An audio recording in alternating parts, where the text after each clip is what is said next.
Hey, what's going on, everyone? It's Blake with Kinetic Spearfishing. The 2023 season's starting to heat up. We got tuna moving through offshore through Mexico and San Diego. The kelp paddies offshore are starting to hold a decent amount of yellowtail. I was able to run out last week and get a couple yellows, so I want to kind of talk through one of those dives. All right, sliding off the boat. I kind of told Doug to take that right side of the paddy. I was going to take this left side of the paddy.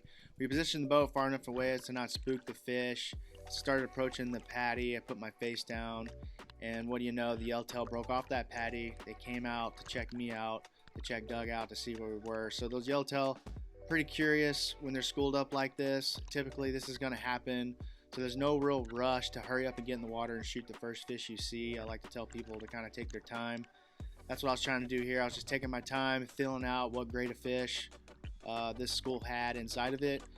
It looked typically to be about 7 to 8 pound fish, all the way up to maybe like 12, 13 pounds at the biggest. So nothing crazy, but definitely big enough to where I wanted to shoot one to take some fresh fish home to eat. So no rush here, just kind of checking things out from the surface. After doing that for a while, I decided to take a dive, just nice and relaxed. I had the K45, plenty of range for around the kelp paddy. So I just kind of took a nice easy dive here, planed out to see if anything would come up out of the depths or if any bigger fish would kind of get curious and come in. During the dive, nothing crazy really happened. The fish schooled up around me like normal. Didn't really see anything that made me pull the trigger right away. So I was kind of still feeling out what grade of fish, see if there was one bigger fish inside this school I'd like to target and really take my time on, since they weren't that spooked. But there was nothing to really get me to pull the trigger still, so I came up and decided, you know, still a lot of time in the day. We're out here hunting tuna as well. Don't want to burn up a lot of time on this paddy. Nothing outstanding seen yet. These fish are big enough to definitely take home and eat. So I just decided I was going to go ahead and take one, get it back to the boat, get reset so we can continue on the hunt for tuna as well, and maybe find another paddy that's loaded with bigger fish. So after coming up and moving on with the game plan, I just decided to pick one of these fish out to take a shot on. I saw these nice two yellowtail kind of coming in from right to left. The one in the front was a little bit bigger. I was on the surface, which isn't ideal. That can kind of present you with an unstable shot, so I just kind of let a little air out of my lungs to kind of sink down. Had the K45, pretty accurate gun, so I felt pretty comfortable with that shot. Took a solid shot right there, hurt the fish pretty bad. It didn't even run, which was awesome because it didn't spook the school.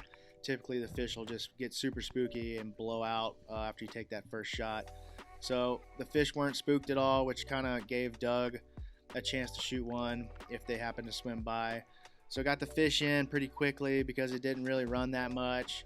Decided since the school wasn't spooked at all, as you can see right here, I was just going to string that fish, reload the gun really quick, and try to get another one.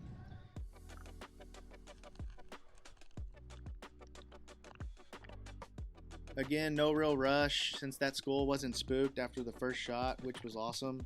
I just decided to kind of take my time, get reset, get the fish situated on the shooting line how I needed it, get the gun reloaded, get everything squared away, started swimming back over to the paddy to get ready for another shot if one presented itself. I think Doug may have took a shot and kind of spooked out the school, but I didn't see a lot of fish. There was a secondary paddy about 100 yards away. Thought maybe the fish might have pushed out to that secondary paddy, swam over to that, checked it out. Didn't see a whole lot except 2 or 3 more molas. So just decided to go ahead and call over Max with the boat. He came over, got the fish back to the boat. Kind of main goal here was just to get it gilled and gutted on ice as soon as possible so we could preserve the quality of the meat. That was actually the goal of this paddy, was just to get a nice fish to kind of take home, so that we could get back on the water and keep looking for some breezers. But yeah, overall, it's looking good offshore. Just a few tips, you know, don't spook out the paddy. You got time, so kind of feel out the fish. Don't rush your shots, and look forward to seeing you guys out there. Springtime yellow on a paddy. She'll eat. Sashims, finally.